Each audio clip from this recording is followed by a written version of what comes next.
Memahami mengapa Rusia melancarkan serangan militer penuh terhadap Ukraina dan narasi apa yang disampaikan kepada negara-negara lain di dunia. Ini tentang mengamankan kepentingan nasional Rusia. Ini tentang Rusia mengamankan dan melindungi wilayah atau tanah airnya dibandingkan dengan ekspansi NATO. Alasan Rusia menyerang Ukraina adalah karena Rusia tidak ingin adanya instalasi dan senjata Amerika Serikat dan NATO, termasuk senjata nuklir, di dekat perbatasan Rusia. Amerika Serikat dan NATO melakukan hal yang sama di Turki saat menyerang Suriah. Sebelum tahun 2013, markas Komando Udara NATO Sekutu untuk Eropa Selatan berada di Izmir, Turki. Amerika Serikat memberikan sekitar 90 bom nuklir B-61 kepada Turki, yang saat ini juga berada di pangkalan udara Incirlik. Bom-bom ini ditempatkan di sana untuk mengantisipasi konflik nuklir dan penggunaannya memerlukan persetujuan NATO. Rusia mendukung Presiden Suriah, Bashar al-Assad. Jadi, jika saat ini pasukan Amerika dan NATO memperhatikan Ukraina, apakah dipikir Rusia tidak akan melakukan apapun terkait hal ini? Jika senjata-senjata Amerika tiba di Ukraina besok, Moskow hanya berjarak 35 menit dari sana jika ingin menggunakan roket Tomahawk. Dan jika ingin menggunakan misil hiperbunyi, Moskow hanya berjarak 5 menit dari Ukraina. Sejak awal, Rusia telah mengatakan kepada Amerika Serikat dan NATO untuk menjauh dan tidak mengganggu Ukraina. Masalah yang di bagian timur Ukraina, yaitu wilayah Donbas, telah terjadi sejak 2014. Jika Rusia ingin menyerang atau menginvasi bagian timur Ukraina, tentu saja sudah lama mereka lakukan. Alasan Rusia menyerang sekarang adalah karena Amerika Serikat dan negara-negara Uni Eropa tidak mendengarkan permintaan Rusia. Amerika Serikat tinggal di seberang samudera. Mereka praktis tidak memiliki ancaman terhadap wilayah mereka dari negara besar manapun. Namun, jika melihat, Amerika Serikat terlibat dalam konflik di seluruh dunia dan menciptakan konflik di setiap negara itu. Dan Rusia memiliki permintaan yang sangat sederhana, jauhkan diri dari Ukraina. Namun dihiraukan bisa jadi karena ada persetujuan Barat dan Amerika dan sekarang Ukraina terjebak perang panjang yang kebanyakan terjadi di wilayahnya. Jadi, masalah nyata dalam perang ini adalah Amerika Serikat, dan beberapa negara Eropa juga mendukung Amerika Serikat. Pada awalnya, Jerman dan beberapa negara Eropa lainnya tidak agresif terhadap Rusia, tetapi sekarang Uni Eropa dan Amerika Serikat memiliki pendekatan bersama. Padahal masalah antara Ukraina dan Rusia yang sebenarnya bisa diselesaikan secara diplomatik. Tetapi sekarang, masalahnya semakin buruk. Amerika mengganggu karena Ukraina adalah demokrasi dan tidak ingin dikuasai oleh rezim otoriter Rusia. Pertama-tama, yang perlu dipahami adalah bahwa negara-negara Barat bukan satu-satunya penjaga demokrasi. Mereka memiliki versi demokrasi mereka yang disebut demokrasi liberal. Setiap negara memiliki demokrasi, tetapi setiap negara memiliki versi demokrasinya sendiri. Demokrasi tidak bisa memiliki satu versi yang universal. Apa yang seringkali disebarkan oleh Amerika Serikat dan negara-negara Eropa ke seluruh dunia adalah bahwa demokrasi memiliki versi-versi yang berbeda. Rusia memiliki model tata kelola sendiri. Hanya karena model tata kelola seseorang berbeda dari model tata kelola Amerika Serikat dan negara-negara Eropa.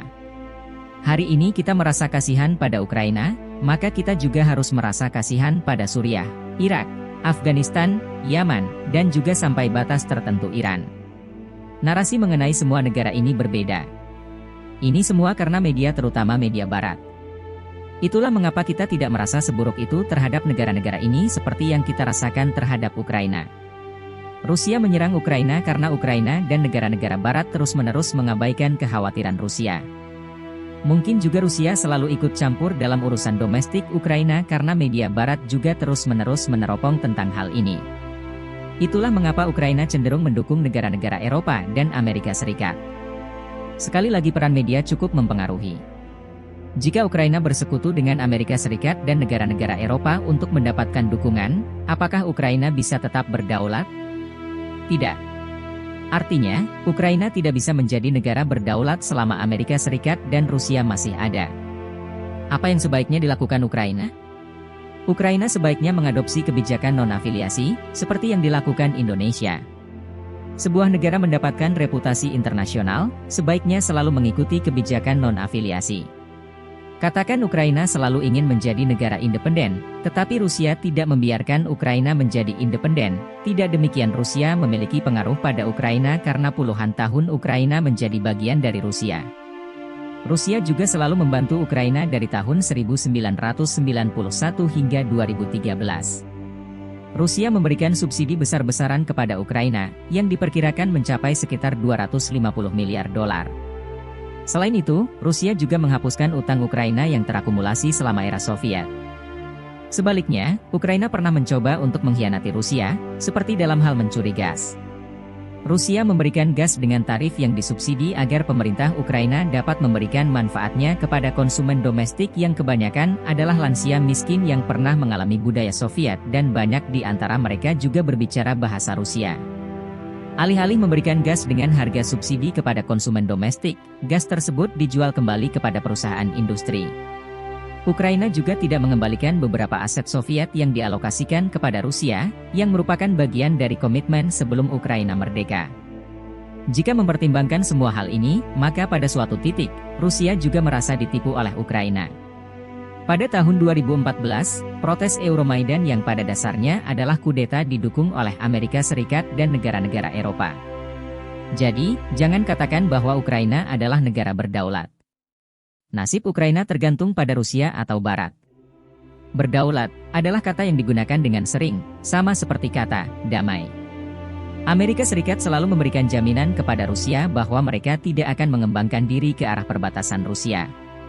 Namun, Amerika Serikat selalu ikut campur dalam urusan negara-negara Eropa Tengah dan Timur dengan dalih pembangunan dan demokrasi melalui bantuan luar negeri. Tapi kemudian semuanya berubah sebaliknya. Jadi, dunia sebenarnya terbagi antara Barat dan Rusia. Ukraina adalah batu loncatan melalui mana Amerika Serikat ingin mengancam Rusia secara militer. Amerika Serikat ingin membangun pangkalan militer di Ukraina atas nama NATO, maka jelas Ukraina akan memiliki pasukan Amerika, sistem artileri, dan pertahanan rudal yang berjarak hanya beberapa menit dari Rusia. Jadi dari sini Rusia menyerang dan ingin menguasai sebagian Ukraina.